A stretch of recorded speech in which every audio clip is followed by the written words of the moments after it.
Uh, hello, I'm back again. I did promise in my earlier video that I would be back today, and here I am back, and it's 1:45 here in Britain, 1:45 p.m, 13:45 if you like. What I want to talk to you about. But before I do, don't forget to subscribe to the channel. It's entirely free, so it doesn't cost you anything. I like your comments, so don't forget to comment. But what I want to talk to you about is, well, what's going on in this country of ours, in Britain as a whole. But of course, I live in England, so let me talk about what's going on in England. Okay, so we're living in times where people seemingly no longer behave in a manner which indicates respect for others.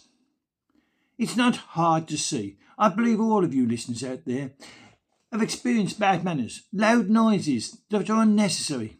I watched a video recently where a religious speaker was confronted by a screaming adolescent, screaming right into the speaker's face, within inches of his face, not saying any coherent words, just screaming in his face, non-stop. That young, well, I can't bring myself to call her a lady, did not think of herself as making herself look extremely foolish. No, she didn't. She was not realising that she was guilty of a crime. The crime of disturbing the peace and behaviour liable to cause stress and alarm. Now, under that offence, which is created under Section 4A of the Public Order Act 1986, which was inserted by Section 154, if you want to know, of the Criminal Justice and Public Order Act 1994. The crime is causing that or another person harassment, alarm and distress. You must have heard those terms, harassment, alarm and distress. It's thrown around a lot when it really isn't. But there are times when it is true. People are harassing others by their behaviour. And I read this headline. Today, actually, I read this headline. And it said, people who play music out loud on public transport are unlikely to be able to afford £1,000 fine. And who said that? Kemi Badenoch, the leader of the Conservative Party. And she said, the Liberal Democrats have called for tougher antisocial behaviour laws that would see headphone dodgers face penalties of up to £1,000, with the government suggesting it could be open to that proposal. So she's saying that those on public transport playing their loud music, disturbing others' peace while travelling, because they will not put on headphones. You can have the headphones, you can even have the earpods, can't you? And it cuts out the noise. But they don't care. They're playing it loud. They want to bring attention to themselves. And if they're not doing that, it's just a case, it doesn't enter their minds that you don't want to be berated by their music. And sometimes it's hard to realise it is music, isn't it? Well, it's my age, I suppose. You know, I'm in my middle 70s, and some of the music, not all of it, but some of it it's beyond my understanding and my enjoyment, and I don't want it. You may feel the same. You may not. That's our freedom. But it's our freedom to listen, but it's also our freedom not to have it forced into our ears. Okay, but speaking to reporters on Thursday, the Conservative leader, that's Kemi Badenoch, suggested that people who do those things, like playing their loud music on public transport, would not be able to afford the fine. We've got to think about this. When people commit crimes, and it would be a crime if they're being fined, wouldn't it? So if people are committing crimes, we can't think, but can they afford to pay the penalty? It causes too many divisions. This two-tier policing becomes 3 or 4 or 5 tier policing. One crime, one person. Same crime, same penalty. That's how I see it. It seems logical to me. If you don't agree, there's a comment section. Make your comments. Okay. Having initially said she was unaware of the Liberal Democrats' proposal, she said, "I'm not somebody who looks at Liberal Democrats for policy ideas." Well, neither am I. I think they have a lot of silly people there, she went on to say, who don't necessarily understand how things work. Well, yes, that can be true as well with some of the... I watched the electioneering that they did to get, which Labour won, of course, and what the Lib Dems leader was doing. It wasn't politics, was it? But yeah, it was funny, but it wasn't politics. She went on to say, Kemi Badenoch went on to say, "What I would say, though, is that the nuisance is a problem." Well, of course nuisance is a problem, that's why it's a nuisance. But it is very, very irritating having people playing loud music and just being antisocial for all other passengers on public transport. And more should be done around that. Well, yeah. Doesn't everybody agree? I don't know whether many of the people who do those things could even afford to pay £1,000 fines. I'm not sure whether it would work. We would have to look a little bit more at that. But I'm very, very much more antisocial behaviour, much against antisocial behaviour, and I think that's something we could be looking at more. Yes, Kemi Badenoch, yes, I agree with that. The Lib Dem source described her response as yet another clanger from bungling Badenoch.